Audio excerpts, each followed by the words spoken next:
On the night of August 20th, 1989, Beverly Hills, a place of wealth and prestige, was forever tainted by an act of unimaginable violence. The Menendez brothers, Lyle and Erik, ended their parents' lives in cold blood, inside their own luxurious home. The question that would haunt America for years to come: why? Was this a desperate act by two traumatized sons, or a premeditated plot for greed and freedom? The evening of August 20th, 1989, seemed ordinary for Jose and Kitty Menendez. They settled into the living room of their Beverly Hills mansion, completely unaware of the nightmare about to unfold. As they sat watching TV, their sons, Lyle and Erik, armed with shotguns, entered the room and unleashed a storm of bullets. Jose, the successful head of the family, was struck by a barrage of gunfire, with one of the shots blowing off the back of his head. Kitty, scrambling in a panic, was shot multiple times. She tried to flee, crawling across the floor, but her sons fired at her again and again until she was no longer moving. The brutality of the attack shocked the responding officers.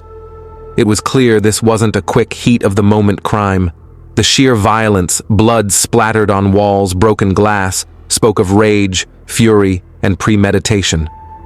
At first, Lyle and Erik played the role of grieving sons perfectly. They wept during their parents' funeral, appearing devastated.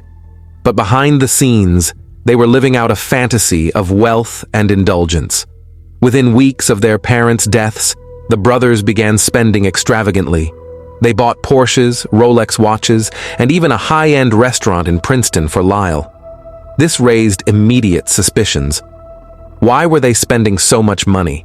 Were these simply grieving sons trying to cope, or were they revealing their true motives? At the time, investigators initially believed the murders were linked to Jose's business dealings. But no solid evidence came forward. It wasn't until months later that the truth would finally surface. 6 months after the murders, guilt started to consume Erik Menendez. Unable to hold the secret any longer, he confessed to his psychologist, Dr. Jerome Oziel, that he and Lyle were the ones responsible for killing their parents. In that moment, the horrifying truth was revealed.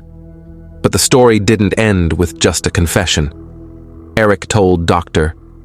Oziel that their actions were driven not by greed, but by years of torment and abuse at the hands of their father, Jose Menendez. According to Erik, Jose was a cruel and abusive tyrant who controlled every aspect of their lives, both physically and mentally. Erik also claimed that their mother, Kitty, turned a blind eye, trapped in her own emotional instability and depression. The brothers' defense was built around these allegations of abuse. They described years of physical, emotional, and even sexual abuse from their father. They painted a dark portrait of their seemingly perfect family, one that was a prison of fear behind closed doors.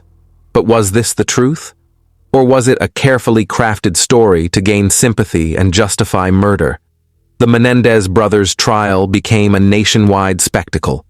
Televised from start to finish, millions of viewers were glued to their screens, watching every moment of the proceedings. The defense argued that the brothers had acted out of fear and desperation. They claimed that on the night of the murders, they believed their father was about to kill them after discovering their plan to escape his control. The prosecution, however, painted a very different picture.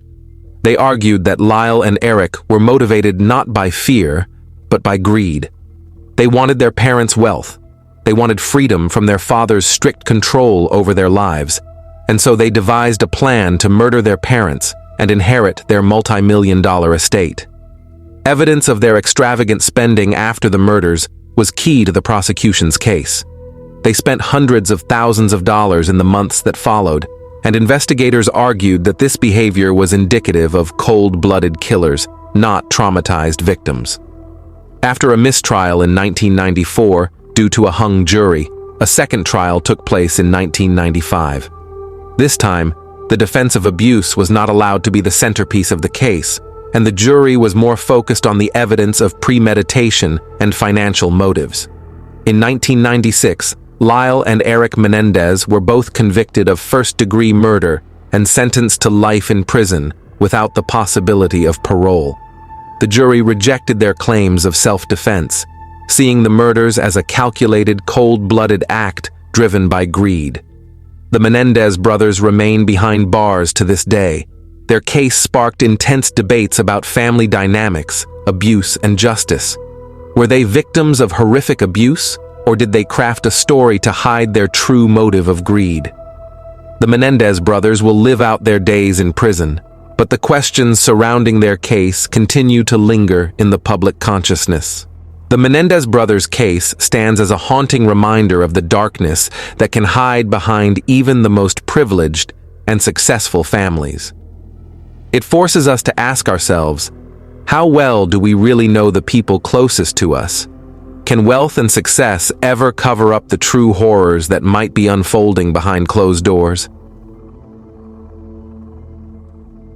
Now, we're diving into another deeply tragic and controversial case, one that involves a Mississippi teenager, Gregg, who was convicted of the unthinkable. At just 15 years old, Carley was found guilty of killing her own mother, Smiley. But now, Carley and her defense team are fighting for a new trial. What exactly happened that night? What led a young girl to commit such a devastating crime, and is there hope for redemption? Let's explore the heartbreaking details of this case. The crime took place in March 2024 in the quiet town of Brandon, Mississippi.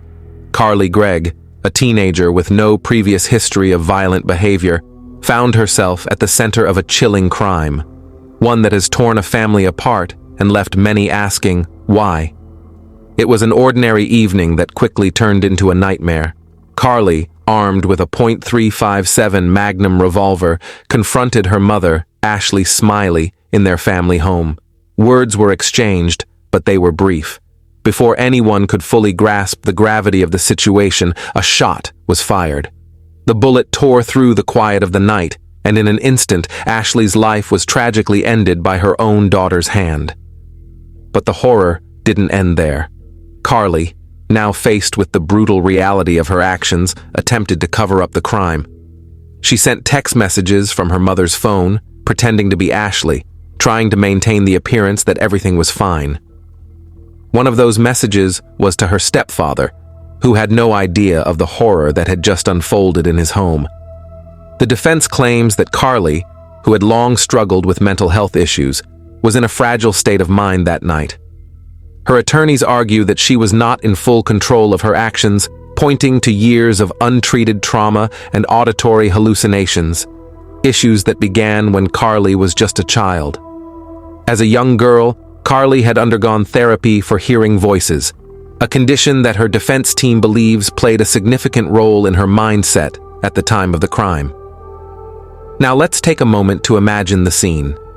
A quiet Mississippi night, the family home shrouded in stillness. Gregg, in a moment of immense confusion or anger, picks up the revolver, its cold, heavy weight unfamiliar in her hands. Her mother, Ashley, unaware of what's about to happen, is just feet away. The room is thick with tension, words exchanged in hurried breaths, and then, bang! The sound of the gunshot echoes through the home. Ashley, the woman who raised Carley, who had been her protector and guide, collapses to the floor. The silence afterward is deafening. In those next moments, Carley doesn't flee. She doesn't scream. Instead, she reaches for her mother's phone and begins crafting a series of text messages. Texts that are calm, controlled, deceiving. She pretends to be her mother, telling her stepfather that everything is fine. But behind that calm facade is a young girl in panic, perhaps not fully understanding the enormity of what she has just done. Carley's attempt to mask the crime didn't last long. The police quickly uncovered the truth, and soon after, the shocking details of what happened in that house began to emerge. Fast forward to the trial, where Carley's defense team argued that she was mentally unfit at the time of the crime. They revealed Carley's long history of mental health struggles, highlighting the therapy she received as a child for hearing voices. Her legal team claimed that this history of untreated trauma and instability played a significant role in the tragic events that transpired that night. Yet, despite this, Carley was tried as an adult. The state of Mississippi decided that even though she was only 15 years old, her crime was too severe for juvenile court. Carley's defense team believes this was a grave injustice, pointing out that in the same state, someone under 21 can't even serve on a jury. So how could Carley, at 15, be treated as an adult in this situation? Now, Carley's defense team is fighting for a new trial, citing more than a dozen reasons why the original trial was unfair. They argue that crucial witnesses were not allowed to testify and that new evidence has come to light, evidence that could significantly alter the course of Carley's case. The case has stirred intense emotions, dividing the public. Some argue that justice was served, believing that Carley's actions, no matter her age, deserve the harsh punishment handed down by the court. Others feel that Carley is a victim herself, of mental health issues that were ignored and untreated, of a legal system that failed to consider her fragile mental state and youth. So where do you stand? Is Carley Gregg a young girl who fell through the cracks, driven to do the unthinkable by untreated mental health struggles?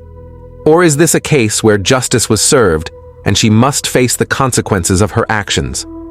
Let me know what you think in the comments below. Thanks for watching, and make sure to hit that subscribe button to stay updated.